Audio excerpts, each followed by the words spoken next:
Hello friends, स्वागत है आपका हमारे YouTube channel exam fact academy पर। तो आज की इस क्लास में हम पढ़ना शुरू करेंगे चंडीगढ़ जीके के बारे में। ये क्लास मैं इसीलिए बना रही हूँ क्योंकि आपका जो भी अपकमिंग चंडीगढ़ का एग्जाम हो या चाहे आपका हरियाणा का एग्जाम हो, दोनों ही एग्जाम के पॉइंट ऑफ व्यू से ये क्लास आपकी बहुत इंपॉर्टेंट रहने वाली है। आपको पता है चंडीगढ़ पीआरटी एग्जाम की अगर आप तैयारी कर रहे हैं या चंडीगढ़ पुलिस के एग्जाम की तैयारी कर रहे हैं या फिर चंडीगढ़ जो भी चंडीगढ़ से रिलेटेड एग्जाम है या हरियाणा से रिलेटेड एग्जाम है, उन सभी के एग्जाम के पॉइंट ऑफ व्यू से ये क्लास बहुत जरूरी रहने वाली है।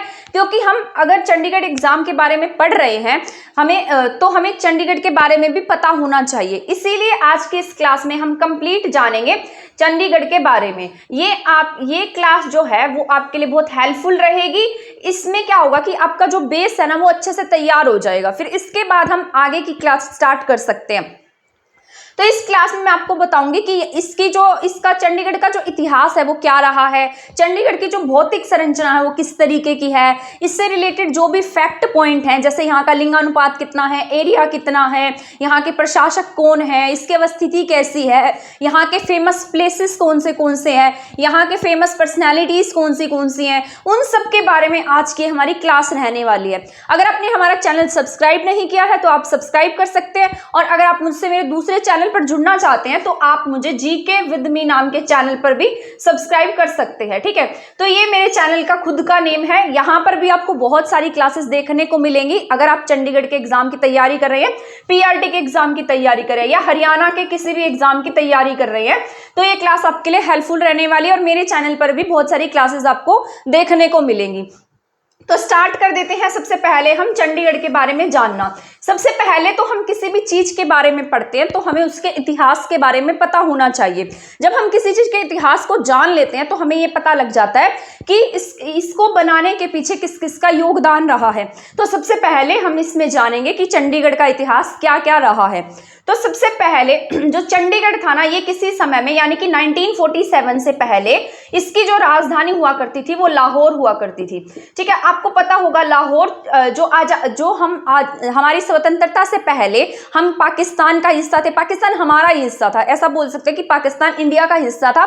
तो 1947 से पहले चंडीगढ़ की राजधानी लाहौर हुआ करती थी। तो उस समय में जो लाहौर था ना बहुत सुंदर शहर था, एकदम बहुत मतलब ब्यूटीफुल था, बहुत सुंदर शहरों में से एक शहर गिना जाता था। तो जैसे ही देश आजाद हुआ, देश आजाद होने के बाद में 1948 के आसपास जब यहाँ पर जो लाहौर है ये पाकिस्तान में चला गया, तब हमारे पास में कोई भी ऐसी सुंदर शहर नहीं बचा जो कि हम इसको लाहौर को टक्कर दे सकता था। तो इसीलिए हमने क्या किया, इसको लाहौर को टक्कर देने के लिए हमारे उस समय में जो प्रधानमंत्री थे नेहरू जी, उन्होंने एक सपना देखा कि हम एक ऐसा बहुत सुंदर शहर बसाएंगे जो इस लाहौर से बहुत ज्यादा सुंदर होगा, बहुत अच्छा शहर होगा। तो इसे टक्कर देने के लिए हमने किसकी स्थापना की, चंडीगढ़ की स्थापना करने का निश्चय किया था। अभी मैंने आपको बस ये कंसेप्ट समझा रही हूँ, कभी आप सोचे कि यहाँ पर मैंने लिखकर नहीं बताया, मैं पहले आपको ये सारा कंसेप्ट क्लियर करूंगी, इसके बाद मैं यहाँ पर सारा फैक्ट वाला डाटा लिखूंगी और उसको याद कराऊंगी। आपको एक क्लास देखते ही सारा डाटा याद हो जाएगा। तो यहाँ पर इस तरीके से नेहरू जी ने सपना देखा कि हम भी क्या बसाएंगे, एक बहुत सुंदर शहर बसाएंगे। तो 1947 के बाद यानी कि 1948 के आसपास जो नेहरू जी हैं, इन्होंने दो आर्किटेक्ट थे, शिल्पकार थे। ठीक है, क्या नाम था उनका, दो शिल्पकार थे, जिसमें से एक थे अल्बर्ट मेयर।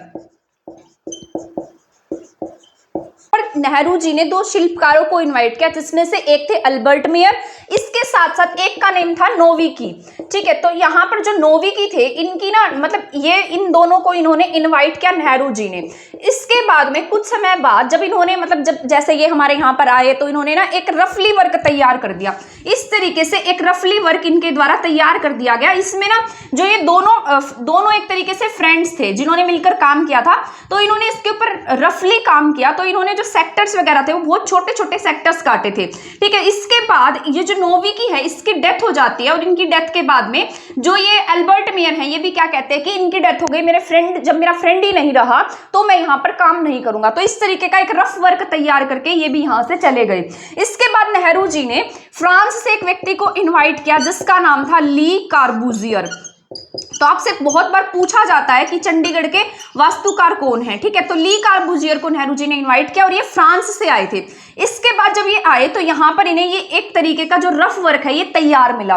इसके बाद इन्होंने इसमें बहुत ज्यादा एडिटिंग वगैरह की, बहुत इसको अच्छा बनाया, यानी कि जो रफ वर्क था इसको वापस से इसमें बहुत सारे सुधार किए। तो अब जब इसमें सुधार किए गए तो इन्होंने बहुत छोटे छोटे सेक्टर्स कट किए थे, लेकिन ली कार्बूजियर के जो इन्होंने नक्शा बनाया था, जो इन्होंने डिजाइन तैयार किया था, इसमें इन्हें सेक्टर का बड़ा बड़ा रूप दे दिया, ठीक है। तो बड़े बड़े सेक्टर्स के रूप में इन्होंने इसे डिवाइड किया।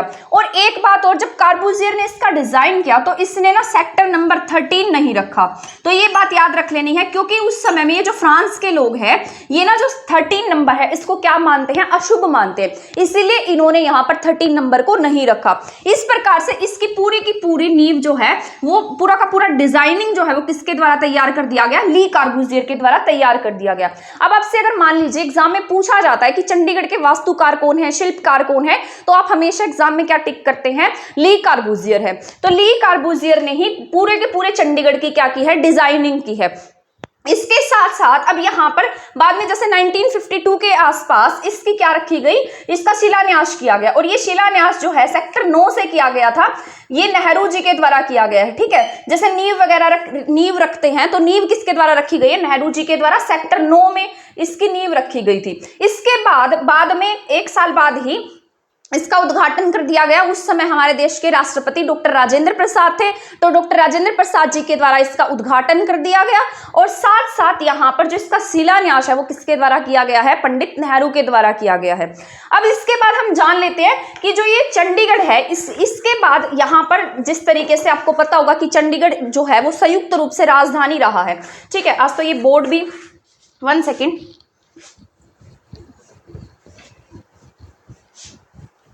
ठीक है। तो जैसा कि आपको पता है चंडीगढ़ जो है वो संयुक्त रूप से आपके पंजाब और हरियाणा की कैपिटल रहा है।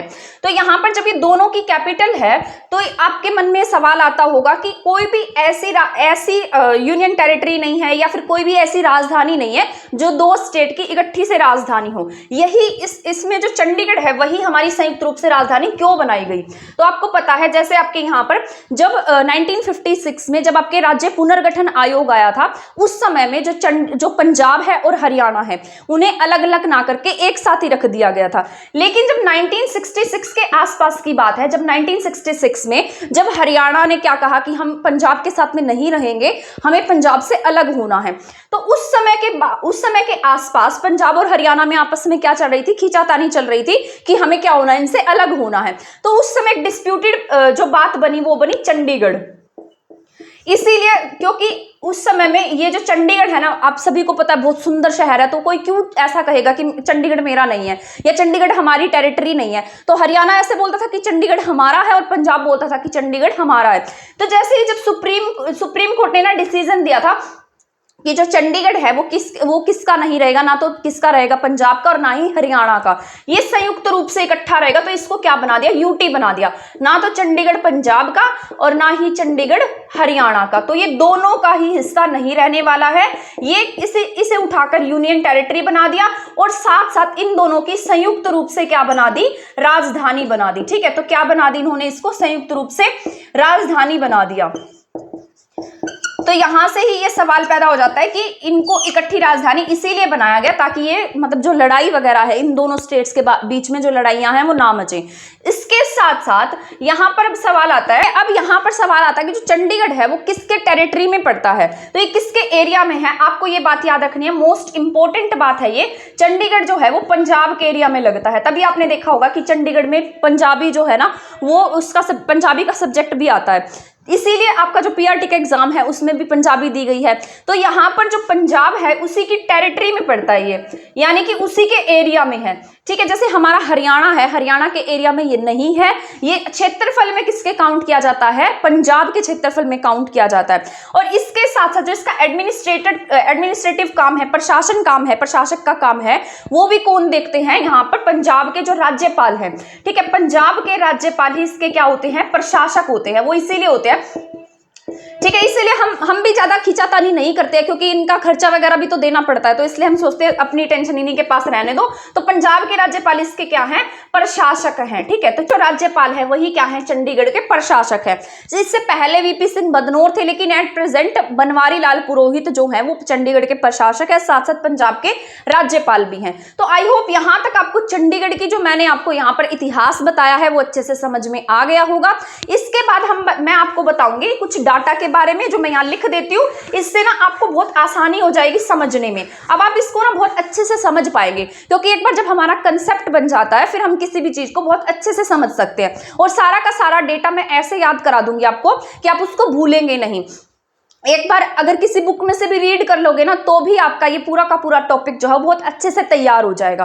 तो यहाँ पर मैं सारा डाटा लिख देती हूँ जो आपके एग्जाम के पॉइंट ऑफ व्यू से जरूरी रहने वाला है। साथ साथ ये कंसेप्ट तो मैंने आपको समझा ही दिया, ये बस मैंने इसीलिए बताया था ताकि आपको कोई परेशानी ना हो और आपको ये अच्छे से समझ में आ जाए। अब हम स्टार्ट कर देते हैं, यहाँ पर मैं लिख देती हूँ, तो इससे आपको आसानी हो जाएगी इस टॉपिक को अच्छे से समझने में। अगर आपके एग्जाम में ये टॉपिक आ जाता है तो इसमें से आपका कोई क्वेश्चन नहीं रहे। ठीक है, तो मैंने यहाँ पर सारा डाटा लिख दिया है जो आपके लिए इंपॉर्टेंट हो सकता है अगर आप चंडीगढ़ के एग्जाम दे रहे हैं, हरियाणा का एग्जाम दे रहे हैं, तो उन सभी के पॉइंट ऑफ व्यू से। तो स्टार्ट कर देते हैं। यहाँ पर सबसे पहले जैसा कि आप देख रहे हैं, चंडीगढ़ को क्या कहा जाता है, नेहरू के सपनों का शहर। अभी मैंने आपको बताया था कि नेहरू जी का सपना था कि वो क्या स्थापित करें, जो मतलब लाहौर है उसको टक्कर देने के लिए एक ऐसे शहर की स्थापना करें जो उससे भी ज्यादा खूबसूरत हो। मैंने ना अभी थोड़ी देर पहले आपको शायद ये बता दिया था कि चंडीगढ़ की राजधानी जो थी ना वो लाहौर थी, चंडीगढ़ की नहीं थी, वो पंजाब की थी। ठीक है, तो उस समय में जो पंजाब है, पंजाब की कैपिटल क्या थी, लाहौर थी, क्योंकि चंडीगढ़ उस समय में पंजाब का ही हिस्सा था। बाद में उसकी अस्थायी राजधानी क्या बना दी गई, शिमला बना दी गई, जब ये जो लाहौर है कहां पर चला गया, पाकिस्तान में चला गया। तो ये बात आप इसको ठीक कर लेना, ये बात आपको याद रख लेनी है। इसके बाद यहाँ पर इसे हम नेहरू के सपनों का शहर कहते हैं। इसके साथ साथ यहाँ पर जो चंडीगढ़ है इसका नाम माता चंडी देवी के नाम पर भी रखा गया है। तो आपसे एग्जाम में पूछा जा सकता है कि किस आधार पर चंडीगढ़ को चंडीगढ़ नाम दिया गया, तो माता चंडी देवी के नाम पर हम चंडीगढ़ को चंडीगढ़ के नाम से जानते हैं। साथ साथ ये किसके सपनों का शहर है, नेहरू के सपनों का शहर है। ठीक है, और इसके साथ साथ इसे हम किस नाम से जानते हैं, द सिटी ब्यूटीफुल के नाम से जानते हैं। मान लीजिए एग्जाम में ब्यूटीफुल सिटी लिखा आ जाए तो आपका आंसर गलत माना जाएगा, आपको द सिटी ब्यूटीफुल ही टिक करना होगा। तो जो चंडीगढ़ है वो क्या है, द सिटी ब्यूटीफुल है। ये ब्यूटीफुल सिटी नहीं है, द सिटी ब्यूटीफुल है। यूएसए की तर्ज पर हमने इसे क्या कहा है, द सिटी ब्यूटीफुल। इसके बाद जो चंडीगढ़ है वो किसके एरिया में आता है, मैंने अभी आपको बताया था, ये किसकी टेरिटरी में काउंट किया जाता है, किसके क्षेत्रफल में आता है, तो ये आपके पंजाब के एरिया में काउंट किया जाता है। तो हरियाणा के एरिया में नहीं है, ये पंजाब के एरिया में है। हरियाणा का केवल एक ही जिला चंडीगढ़ के साथ में सीमा साझा करता है। हरियाणा केवल ईस्ट में, कहां पर इसे टच करता है, ईस्ट में। जैसे मैंने यहाँ पर बना रखा है, ये पंचकुला है और ये चंडीगढ़ है, तो ये केवल पूर्व की तरफ में इसके साथ में बाउंड्री शेयर करता है चंडीगढ़ के साथ। इसके साथ साथ इसकी सीमा किसके साथ में लगती है, हमारे पंचकुला के साथ में ही केवल इसकी सीमा लगती है। इसके बाद यहाँ पर जो नॉर्थ डायरेक्शन है, वेस्ट डायरेक्शन है और साउथ डायरेक्शन है, इन तीनों डायरेक्शन में किसके साथ में सीमा बना रहा है, आपके पंजाब के साथ चंडीगढ़ तीनों डायरेक्शन में सीमा बना रहा है। इसका एरिया अगर आपसे पूछा जाता है तो एरिया किस में काउंट करते हैं, पंजाब में काउंट करते हैं। हरियाणा का केवल पंचकुला जिला इसके साथ में सीमा साझा करता है। ठीक है, इसके साथ साथ यहां पर मैंने अभी बताया था कि जो इसका रफ वर्क है, रफ वर्क किसने तैयार कर दिया, एल्बर्ट मेयर ने एंड नोविकी ने। बाद में नोविकी की जो है वो डेथ हो जाती है और एल्बर्ट मेयर जो है वो यहां से इस जगह को छोड़कर चले जाते हैं। वो कहते हैं कि अब मैं यहां पर काम नहीं करने वाला हूं। तो इसके बाद नेहरू जी जो है वो किसे इनवाइट करते हैं, यहाँ पर ली कार्बूजियर को इनवाइट करते हैं, जो कि एक फ्रांसीसी शिल्पकार है। तो यहाँ पर जब ये वास्तुकार ली कार्बूजियर आते हैं तो ये जो इन्होंने जो भी रफ वर्क डिजाइन किया होता है इसको सही करने का काम करते हैं। यहाँ के जो सेक्टर्स हैं उन्हें मॉडिफाई करते हैं, उन्हें बड़ा बना देते हैं। इसके साथ साथ यहाँ पर अब बात कर लेते हैं इसके गठन की। इसका गठन कब हुआ था, तो चंडीगढ़ का जो गठन है वो 1 नवंबर 1966 में हुआ है, जब आपका हरियाणा राज्य और साथ साथ आपका पंजाब राज्य बना, यानी कि दोनों अलग अलग हुए। तो उसके साथ साथ ही आपके जो चंडीगढ़ है उसको भी मतलब एक तरीके से वो भी अस्तित्व में आ गया, उसे यूनियन टेरिटरी घोषित कर दिया गया। इसके साथ साथ यहाँ पर जो टोटल सेक्टर हैं वो कितने हैं, आपके 56 हैं। तो आपसे पूछा जाए कि आपके जो चंडीगढ़ है, चंडीगढ़ में कितने सेक्टर है, तो आप क्या टिक करेंगे यहाँ पर, टोटल सेक्टर कितने हैं, 56 56 हैं, लेकिन उसमें से 13 नंबर का सेक्टर आपको नहीं देखने को मिलेगा। वो इसीलिए है क्योंकि जो फ्रांसीसी हैं वो 13 नंबर को क्या मानते हैं कि ये अशुभ नंबर होता है। इसके साथ साथ इसका शिलान्यास का काम कब किया गया, आपसे पूछा जा सकता है कि इसकी नींव किसने रखी थी, इसका उद्घाटन किसने किया, कौन से ईयर में किया गया है। तो यहाँ पर 1952 में इसका शिलान्यास किया गया है और इसका शिलान्यास किसने किया है, नेहरू जी ने किया है। ठीक है, और ये सेक्टर 9 से किया गया था, जब सेक्टर 9 वो एरिया था जो खरड़ तहसील में पड़ता था और खरड़ उस समय में अंबाला का हिस्सा थी, लेकिन आज जो खरड़ तहसील है वो हमारा हिस्सा नहीं है। तो उस समय में सेक्टर 9 से इसका शिलान्यास किया गया 1952 में। इसके बाद 1953 के बाद की बात कर लेते हैं। इसका जो उद्घाटन है 1953 में, उद्घाटन कहां से किया गया, 1953 में डॉक्टर राजेंद्र प्रसाद, ठीक है। तो 1953 में जो उद्घाटन है वो किसने किया, यहाँ पर डॉक्टर राजेंद्र प्रसाद ने किया है। इसके जो प्रशासक होते हैं, अभी मैंने सारे पॉइंट आपको पढ़ाए ही थे, इसलिए अब मैं आपको बस इसलिए बता रही हूँ ताकि आपको याद हो जाए। अब यहाँ पर जो इसके प्रशासक है वो कौन होंगे, पंजाब के जो राज्यपाल है वही चंडीगढ़ के क्या माने जाते हैं, प्रशासक माने जाते हैं। इसके साथ साथ यहाँ पर ये सारा डाटा मैंने लिखा है, ये आपको मैंने नहीं बताया था, जो मैं अभी आपको याद कराने वाली हूँ ये आपका इंपॉर्टेंट भी रहने वाला है। तो एक बार हम इसे रिवाइज कर लेते हैं। चंडीगढ़ जो है वो किसके एरिया में आता है, पंजाब के एरिया में है। इसका गठन कब हुआ था, 1 नवंबर 1966 को हुआ था। आजादी से पहले जो ये सारा का सारा हिस्सा एक था। पंजाब की जो कैपिटल थी वो लाहौर थी। 1952 में यहाँ पर जो नेहरू जी हैं उनके द्वारा इसका शिलान्यास किया गया। 1953 में इसका क्या होता है, उद्घाटन होता है। इसके साथ साथ इसके वास्तुकार कौन है, ली कार्बूजियर इसके वास्तुकार है। इसे क्या कहते हैं हम, नेहरू के सपनों का शहर कहते हैं। इसके साथ साथ माता चंडी देवी के नाम पर इसका नाम रखा गया है और ये क्या है, द सिटी ब्यूटीफुल है। तो ये, और यहाँ पर सेक्टर नंबर 13 आपको नहीं देखने को मिलेगा, 13 नंबर का सेक्टर चंडीगढ़ में नहीं है।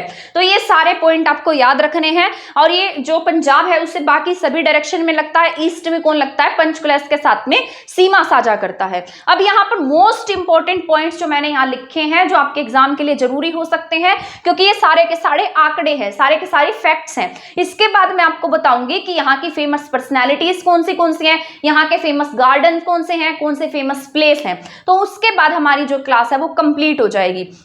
यहाँ पर आप देख रहे हैं एरिया, तो एरिया की बात की जाए तो इसका एरिया 114 किलोमीटर स्क्वायर है। तो कितना कम एरिया है, आपको पता होगा हमारे हरियाणा का जो एरिया है वो कितना है, 44,212 वर्ग किलोमीटर है। उसके कंपैरिजन में देखें तो बिल्कुल हमारा कोई एक डिस्ट्रिक्ट भी इतनी नहीं है, फरीदाबाद भी इससे बड़ा है। ठीक है, तो ये कितना है, यहाँ पर 114 किलोमीटर स्क्वायर का एरिया है इसका। तो इतना जनसंख्या आप कैसे याद रखेंगे, ऐसे बोलना 10, 55, 450, तभी आपको याद होगी। 10, 55, 450 क्या है इसकी जनसंख्या है, 114 क्या है इसका एरिया है। तो 114 क्या है इसका एरिया है, 10, 55, 450 क्या है इसकी जनसंख्या है, 10, 55, 450 इसकी जनसंख्या है। एरिया 114 किलोमीटर स्क्वायर है।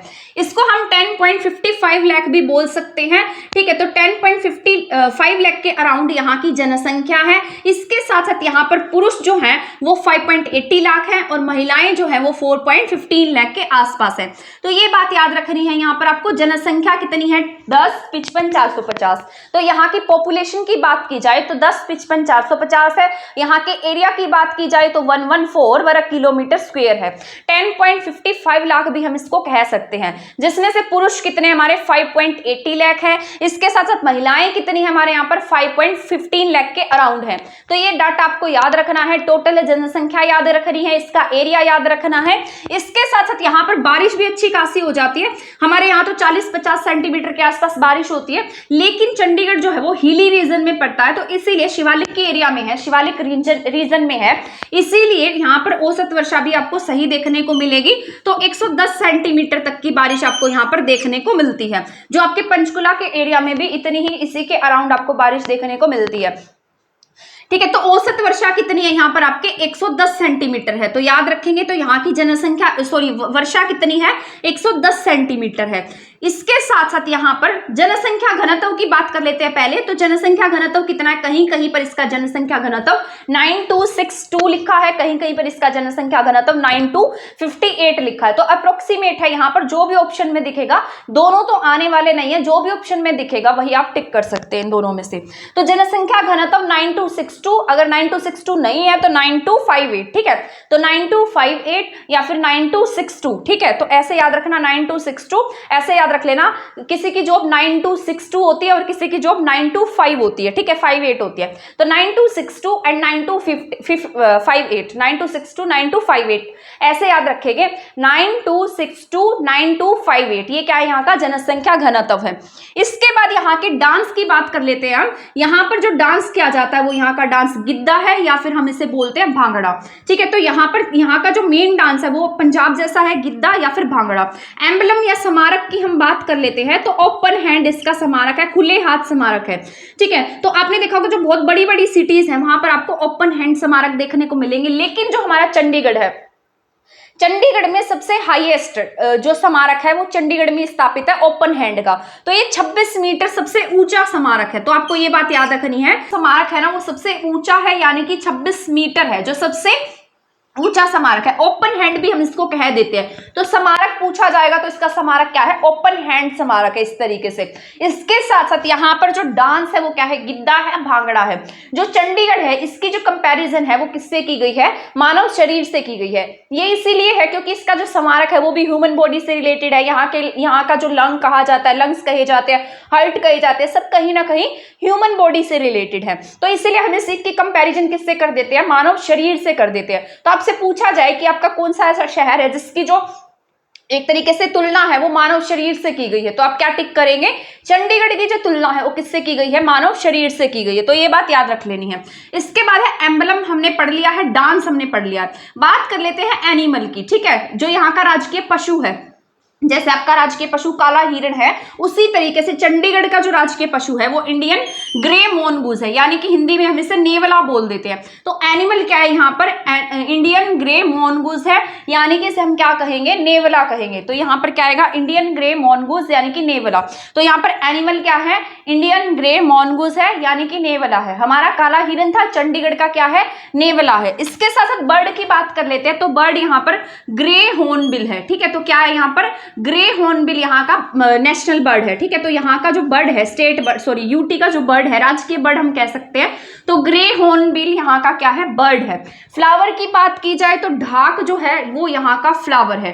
ट्री की अगर हम बात करते हैं तो यहाँ का जो राजकीय वृक्ष है वो क्या है, मैंगो ट्री है, ठीक है। तो मैंगो ट्री याद रखना है, यहाँ का ट्री क्या है, मैंगो ट्री है, ठीक है। हमारा हरियाणा का ट्री की बात की जाए तो हरियाणा का ट्री क्या है, पीपल है। लेकिन इंडिया के ट्री की बात की जाए तो इंडिया का ट्री क्या है, बरगद है। तो ऐसे ना आप इसको कनेक्ट करके पढ़ा कीजिए, जब आप इसको जोड़कर पढ़ेंगे तो आप इन सारी बातों को अच्छे से याद रख पाएंगे। यहाँ पर क्या है, एरिया में कितने नंबर पर आता है, ये 34th नंबर पर आता है। साथ साथ यहाँ का ट्री क्या है, मैंगो ट्री है। अब बात कर लेते हैं जनसंख्या वृद्धि की। तो जनसंख्या वृद्धि भी यहाँ पर अच्छी खासी है। तो यहाँ पर जनसंख्या वृद्धि की है 17.19%, 17-18 नहीं है, 17-19 है, 17.19% है। तो क्या याद रखेंगे, 17-18 ना होकर क्या है यहाँ पर 17-19% है, 17.19%, ठीक है। तो यहाँ की जनसंख्या वृद्धि है, यहाँ अच्छी खासी जनसंख्या वृद्धि है। बहुत सुंदर शहर है, यहाँ पर हेल्थ फैसिलिटीज बहुत अच्छी है, यहाँ पर एजुकेशन बहुत अच्छी है। तो यहाँ पर जनसंख्या वृद्धि भी क्या है, बहुत अच्छी है। यहाँ पर लोग बहुत ज्यादा संख्या में रहते हैं। तो यहाँ पर 17.19% क्या है, जनसंख्या वृद्धि है। अब बात कर लेते हैं लिंगानुपात की। यहाँ पर लिंगानुपात 818 है। आपने जब हरियाणा जीके पढ़ी होगी तब आपने पढ़ा होगा कि हमारी जो सबसे एजुकेटेड डिस्ट्रिक्ट है वो कौन से, सबसे पढ़ी लिखी डिस्ट्रिक्ट कौन सी है, गुरुग्राम है। लेकिन लिंगानुपात में भी सबसे खराब डिस्ट्रिक्ट कौन सी है, गुरुग्राम ही है। तो उसी तरीके से जो चंडीगढ़ है, वैसे तो साक्षरता में बहुत अच्छी स्टेट है, लेकिन लिंगानुपात में ये स्टेट मतलब बहुत कम है, 818 ही यहाँ का लिंगानुपात है। 2011 के आंकड़ों के अनुसार यहाँ का लिंगानुपात केवल 818 है। तो यहाँ पर आप अनुमान लगा सकते हैं, जहां एजुकेशन अच्छी दिखाई देती है वहां लिंगानुपात कम हो जाता है। तो यहाँ साक्षरता कितनी है, 86.05% है। तो बहुत अच्छे पढ़े लिखे लोग यहाँ रहते हैं। तो 86.05% यहाँ पर जनसंख्या देखने को मिलती है, 818 यहाँ पर लिंगानुपात देखने को मिलता है। अब हम बात कर लेते हैं यहाँ की लैंग्वेज की। तो आपसे पूछा जा सकता है चंडीगढ़ की राजकीय भाषा क्या है, ठीक है। तो चंडीगढ़ की जो ऑफिशियल लैंग्वेज है वो क्या है, यहाँ पर अंग्रेजी है। लेकिन यहाँ पर बोली कौन सी, जैसे यहाँ पर जो लैंग्वेज है कौन सी यूज की जाती है, हिंदी और पंजाबी लैंग्वेज यूज की जाती है। लेकिन ऑफिशियल लैंग्वेज की बात की जाए तो यहाँ पर ऑफिशियल लैंग्वेज आपको यहाँ पर अंग्रेजी देखने को मिलेगी। तो ये ना इंपॉर्टेंट पॉइंट है, आपसे पूछे जा सकते हैं जो फैक्ट्स मैंने आपको बताए हैं यहाँ पर। इसके साथ साथ यहाँ पर मृत्यु दर काफी कम है क्योंकि हेल्थ फैसिलिटीज अच्छी हैं, लोग पढ़े लिखे हैं, तो यहाँ पर मृत्यु दर काफी कम है। 2.65% मृत्यु दर है। लेकिन शिशु मृत्यु दर यहाँ पर थोड़ी ज्यादा देखने को मिलेगी आपको, 7.96% है, यानी कि 8% के आसपास है, ठीक है। तो ये बातें आपको याद रखनी है। इसके साथ साथ अब आगे के पॉइंट में आपको बताने जा रही हूं जिसके आधार पर चंडीगढ़ को क्या कहा जाता है। चंडीगढ़ की जो कंपैरिजन है वो ह्यूमन बॉडी से की जाती है। तो यहाँ पर इसका जो सिर है वो किसे कहा जाता है, सेक्टर 1 को। तो सबसे पहले हमारा सिर आता है, सिर नंबर 1 पे आता है, इसे याद रखना। तो हेड किस पे है, नंबर 1 पे है। तो सेक्टर 1 को क्या कहा जाता है, इसका सिर कहा जाता है, हेड कहा जाता है। इसे हम क्या कहते हैं, कैपिटल परिसर बोलते हैं। ये हमारा कैपिटल लगा सकते हैं, कैपिटल परिसर है ये, ठीक है। तो चंडीगढ़ का कैपिटल परिसर सेक्टर 1 है, इसे क्या कहेंगे, हम सिर कहेंगे। तो हमारा सिर क्या है, चंडीगढ़ का जो सिर है वो क्या है, कैपिटल परिसर है, सेक्टर 1 में है। तो आप इसको याद रखिएगा, सेक्टर 1 में क्या है, कैपिटल परिसर है, ये चंडीगढ़ का सिर कहा जाता है। भूलना नहीं, अपने सिर से याद रख लेना। तो ऐसे आपको याद रहेगा। तो सेक्टर 1 में क्या है, सिर है, और ये क्या है, कैपिटल परिसर है। इसके साथ साथ अगर हम बात करते हैं यहाँ की, यहाँ लिखा था मैंने, कहीं पर जगह नहीं थी तो मैंने शायद यहाँ लिख दिया था, हाँ, हार्ट क्या है, इसका सिटी सेंटर है। तो आपने सुना होगा कि चंडीगढ़ का जो सेक्टर 17 है वो बहुत खूबसूरत है ना। तो यहाँ पर जो इसका हार्ट क्या कहा जाता है, सेक्टर 17 को हम क्या कहते हैं, हार्ट कहते हैं। यहाँ पर सिटी सेंटर बोलते हैं इसको, ठीक है। तो सिटी का हार्ट क्या है, सिटी सेंटर, ऐसे याद रखना। चंडीगढ़ का हार्ट क्या है, सिटी का सेंटर जो होता है वो क्या है, हमारा जो भी मतलब चंडीगढ़ का हार्ट है। तो चंडीगढ़ का हार्ट क्या है, सिटी सेंटर सेक्टर 17, ऐसे याद रखना। चंडीगढ़ का हार्ट सिटी सेंटर सेक्टर 17 क्या इसका हार्ट है, तो ऐसे याद हो जाएगा आपको। इसके बाद हम बात कर लेते हैं यहाँ पर संचार प्रणाली की। तो जो यहाँ पर संचार प्रणाली है उसे सड़कों का नेटवर्क कहा जाता है। तो संचार प्रणाली क्या है, यहाँ के सड़कों का नेटवर्क है। ये सारे पॉइंट मैंने आपको बता दिए हैं, मुझे नहीं लगता कि यहाँ से कुछ भी पॉइंट आपका रहा होगा। इसके बाद मैं यहाँ पर लिखने जा रही हूँ सारा का सारा जो भी यहाँ की फेमस पर्सनैलिटीज हैं उनके बारे में, साथ साथ यहाँ के जो फेमस प्लेसेस हैं जिसमें से क्वेश्चंस आने के चांसेस हमेशा रहते हैं, उन सब के बारे में। एक साइड प्लेसेस लिख दूंगी मैं, एक साइड यहाँ पर मैं लिख दूंगी जो भी इनकी फेमस चंडीगढ़ से फेमस पर्सनैलिटीज हैं उन सब के बारे में, ठीक है। उसके बाद हमारी ये क्लास कंप्लीट हो जाएगी। अब हम बात कर लेते हैं यहाँ की फेमस पर्सनैलिटी की, यहाँ के कुछ फेमस प्लेसेस की, साथ साथ यहाँ की राजनीति की भी बात करेंगे क्योंकि यहाँ की जो राजनीति है वो थोड़ी सी रह गई थी जो मैंने यहाँ पर लिख दी है। तो अब बात कर लेते हैं यहाँ के फेमस प्लेसेस की। तो आप सभी को पता है चंडीगढ़ में रॉक गार्डन है और रोकचंद जी के नाम पर स्थापित किया गया है।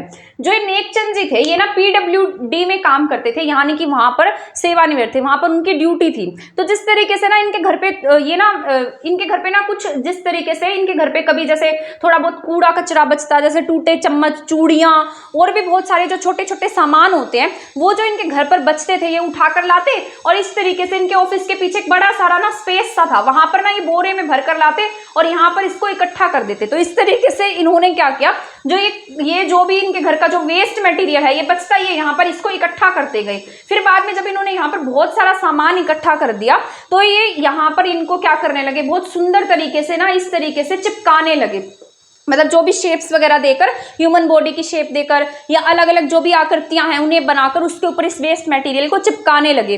तो यहाँ पर इन्होंने इस एक तरीके से यहाँ जो एक बहुत सुंदर प्लेस क्रिएट कर दिया। जैसे ये जाते, इनके कुछ फ्रेंड्स आते तो वो देखते कि इन्होंने बहुत अच्छा काम किया है, तो धीरे धीरे धीरे धीरे ये क्या होने लगा, फेमस होने लगा। जब ये बहुत ज्यादा फेमस हो गया तो सरकार ने इसे क्या किया, अपने अधिग्रहण कर लिया। और ये जो नेकचंद जी हैं इन्हें बहुत सारे सम्मान के साथ में सम्मानित किया गया, बहुत सारे अवार्ड्स दिए गए, बड़े स्तर पर भी इन्हें बहुत सारे अवार्ड्स के साथ में सम्मानित किया गया। तो रॉक गार्डन 1957 में नेकचंद जी के द्वारा स्टार्ट किया गया था। इन्होंने यहाँ पर वेस्ट मटेरियल लाकर, अपने घर का जो वेस्ट मटेरियल होता है वो लाकर यहाँ पर बहुत सुंदर सुंदर एक तरीके की जो कलाकृतियां हैं वो की, जो एक तरीके से स्ट्रक्चर्स वगैरह हैं वो बनाए थे। ऐसा कहा जाता है कि यहाँ पर आज 5000 से ज्यादा स्ट्रक्चर्स देखने को मिल सकते हैं आपको। इसके बाद में ये 38 से 40 एकड़ में कहा जाता है कि इतने एकड़ में स्थापित है। इसके बाद सरकार सरकार किस पर नजर गई, तो सरकार ने यहाँ पर और भी काम किया, इसको मॉडिफाई करने का काम किया और 1976 में सरकार ने इसे अपने अधिग्रहण कर लिया, यानी कि इसको अपने साथ में ले लिया, अपने स्वामित्व में ले लिया, यानी कि अब इसकी देखरेख कौन करेगी, यहाँ पर सरकार करेगी, गवर्नमेंट करेगी। तो 1957 में इसकी स्थापना होती है और साथ साथ 1976 में इसे जो गवर्नमेंट है वो क्या कर लेती है, अपने स्वामित्व में ले लेती है, यानी कि इसे अधिग्रहण कर लेती है। तो 1957 में इसकी स्थापना होती है, 1976 में इसे सरकार के द्वारा अधिग्रहण कर लिया जाता है। इसके बाद हम बात कर लेते हैं रोज गार्डन की। जैसा कि नाम से ही पता लग रहा है, यहाँ पर बहुत सारे अलग अलग किस्म के रोज पाए जाते हैं, तो इसीलिए इसका नाम क्या रखा गया है, रोज गार्डन रखा गया है। तो ये रोज गार्डन जो है ना, इसे डॉक्टर जाकिर हुसैन के गार्डन के नाम से भी जाना जाता है। तो इसका नेम क्या है, डॉक्टर जाकिर हुसैन गार्डन। आपको पता होना चाहिए कि जो डॉक्टर जाकिर हुसैन जी हैं, ये हमारे देश के तीसरे नंबर के राष्ट्रपति रह चुके हैं। 1967 से लेकर 1969 तक ये हमारे देश के क्या रहे थे, राष्ट्रपति रहे थे। कार्यकाल के दौरान इनकी क्या हो गई थी, मृत्यु हुई थी। तो पहले ऐसे प्रेसिडेंट थे जिनकी कार्यकाल के दौरान में मृत्यु हो गई थी। तो यहाँ पर डॉक्टर जाकिर हुसैन क्या है, यहाँ के डॉक्टर जाकिर हुसैन, यहाँ पर इनके नाम से ये गार्डन जाना जाता है, रोज गार्डन इसे कहते हैं। ये एशिया का सबसे बड़ा रोज गार्डन है। तो आपको ये बात याद रखनी है, एशिया का सबसे बड़ा रोज गार्डन कहाँ पर स्थित है, चंडीगढ़ में स्थित है। इसके बाद हम बात कर लेते हैं सुखना लेक की। सुखना लेक जो है 1958 में स्थापित की गई है। 1957 में यहाँ रॉक गार्डन बनता है। इसके एक साल बाद यानी कि 1958 में यहाँ पर किसकी स्थापना हो जाती है, सुखना लेक की स्थापना होती है। और ना ये मानव निर्मित लेक है, यानी कि इसको बनवाया गया है, तो ये मानव निर्मित लेक है सुखना लेक। 1958 में इसकी स्थापना होती है। इसे ना बाद में यहाँ पर ना लोगों ने कूड़ा कचरा वगैरह फैलाना शुरू कर दिया, तो जो आपका Punjab and Haryana high court है, इन्होंने इसे किसका दर्जा दे दिया, जीवित व्यक्ति का दर्जा दे दिया। ठीक है, तो 2 मार्च 2020 को इसे किसका दर्जा प्राप्त हो गया है, जीवित व्यक्ति का दर्जा प्राप्त है। तो सुखना लेक कहाँ पर है, चंडीगढ़ में है। 1958 में स्थापित की गई थी, 3 किलोमीटर तक के एरिया में ये फैली हुई है, चंडीगढ़ में है। इसके साथ साथ मानव निर्मित है और जीवित व्यक्ति का इसे दर्जा प्राप्त है। अब बात कर लेते हैं, यहाँ पर ना एक जू है, छठबीर जू के नाम से इसे जानते हैं यार। ये ना आपका जीरकपुर मोहाली के एरिया में पड़ता है। ठीक है, 1977 में इसकी स्थापना की गई थी। वहां पर 1976 में इसको सरकार ने अधिग्रहण किया है। रॉक गार्डन को 1977 में छठबीर जो आपका जू है इसकी स्थापना की गई है। तो छठबीर जू की स्थापना कहां पर हुई है, 1977 में हुई है। इसके बाद यहाँ की कुछ फेमस पर्सनालिटीज की बात कर लेते हैं, जैसे कपिल देव हैं, आप सभी जानते हैं, इसे हम हरियाणा हरिकेन के नाम से भी जानते हैं। 1983 में इन्होंने जो इंडिया है उसको वर्ल्ड कप दिलाने में, मतलब जब वर्ल्ड कप जीता तो ये क्या थे उस समय, इसके कैप्टन रहे थे। तो कपिल देव कहाँ से बिलोंग करते हैं, चंडीगढ़ के रहने वाले हैं। इसके बाद नीरजा भानोट, ये आप सभी जानते हैं, ये एयर होस्टेस थी। ठीक है, जब ये जो फ्लाइट है मुंबई से जब न्यूयॉर्क की तरफ जा रहा था, तब वहां पर ये एयर होस्टेस के रूप में काम कर रही थी। तो कुछ जो टेररिस्ट हैं उनके द्वारा इनके प्लेन को हाईजैक कर लिया गया था। तो ये जो प्लेन हाईजैक किया गया उसमें ना वो जो मतलब यूएसए के जो लोग हैं उनके जो पासपोर्ट्स हैं उन्हें देख देख कर उनको मार रहे थे। तो नीरजा भानोट एक अकेली ऐसी थी जिन्होंने उनके पासपोर्ट क्या कर दिए थे, जब्त कर दिए थे, गुम कर दिए थे। तो बाद में एट लास्ट इन्हें जो टेररिस्ट है उन्होंने इन्हें शूट कर दिया था, लेकिन इनको मरणोपरांत हमने क्या दिया है, अशोक चक्र से सम्मानित किया है। ये चंडीगढ़ में 7 सितंबर 1963 में पैदा हुई थी। इसके बाद मिल्खा सिंह के बारे में आप सभी जानते हैं। तो मिल्खा सिंह कहां से बिलोंग करते हैं, आपके चंडीगढ़ के रहने वाले हैं। इनके बेटे हैं जीव मिल्खा सिंह, ये क्या है, गोल्फर हैं। ठीक है, तो ये भी चंडीगढ़ से ही बिलोंग करते हैं। इसके साथ साथ बिनी बंसल हैं, सचिन बंसल है, दोनों भाई बहन हैं, फ्लिपकार्ट के संस्थापक हैं। ये भी कहां से बिलोंग करते हैं, आपके चंडीगढ़ से बिलोंग करते हैं। अब हम जान लेते हैं इसकी थोड़ी सी राजनीति के बारे में, क्योंकि इसके बारे में भी जानना जरूरी है। अब इसके बाद हमारी क्लास पूरी कंप्लीट हो जाने वाली है। यहाँ पर जो सांसद है, यहाँ से क्या बनते हैं, एमपी बनते हैं। तो आपसे पूछा जाए चंडीगढ़ में एमपी की सीट कितनी है, तो एक ही सीट है, और वो भी कौन सी, आपकी चंडीगढ़ की है। तो राजनीति में फर्स्ट यहाँ पर क्या है, सांसद, एट प्रेजेंट सांसद की बात की जाए तो एट प्रेजेंट सांसद यहाँ पर किरण खेर है, जो अनुपम खेर है उनकी पत्नी है, इनका नाम क्या है, किरण खेर। पहले सांसद की बात की जाए, चंडीगढ़ के पहले सांसद का नाम क्या था, चांद गोयल था। तो आपको ये याद रखना है, यहाँ पे जो फर्स्ट सांसद है उनका नेम चांद गोयल है और इनकी जो मतलब जो एमपी है एट प्रेजेंट, इनका नेम क्या है, किरण खेर है। इसके साथ साथ यहाँ पर राजनीति में 1966 में आपको पता है चंडीगढ़ का गठन होता है और इसके गठन के साथ साथ 1984 तक, 1966 से लेकर 1984 तक यहाँ का जो प्रशासन है वो किसके अंडर था, चीफ कमिश्नर के अंडर था। यानी कि जो इसका प्रशासन था, अब तो प्रशासक के अंडर आता है, जो पंजाब का राज्यपाल है वही यहाँ का प्रशासक होता है, लेकिन पहले ऐसा नहीं था। पहले यहाँ पर इसका जो वर्क है वो किसके अंडर था, चीफ कमिश्नर के अंडर था। तो यहाँ के जो प्रथम चीफ कमिश्नर है उनका नेम क्या था, मोहिंदर सिंह रंधावा। तो याद रखना है यहाँ के पहले चीफ कौन थे, मोहिंदर सिंह रंधावा थे। और लास्ट कौन है, कृष्ण बनर्जी। तो लास्ट चीफ कौन थे यहाँ के, कृष्ण बनर्जी थे। पहले कौन थे, मोहिंदर सिंह रंधावा थे। इसके बाद 1984 तक क्या रहे, यहाँ पर ये चीफ कमिश्नर रहे हैं। इसके बाद चीफ कमिश्नर से हटाकर हमने इसे यहाँ क्या बना दिया, प्रशासक बना दिया, जो आज भी है। ठीक है, आज भी यहाँ पर क्या है, प्रशासक देखने को मिलते हैं। तो यहाँ पर इनके पहले प्रशासक भैरव दत्त पांडे रहे हैं और एट प्रेजेंट कौन है, बनवारी लाल पुरोहित है। ये मैंने आपको बता ही दिया है, एट प्रेजेंट बनवारी लाल पुरोहित है।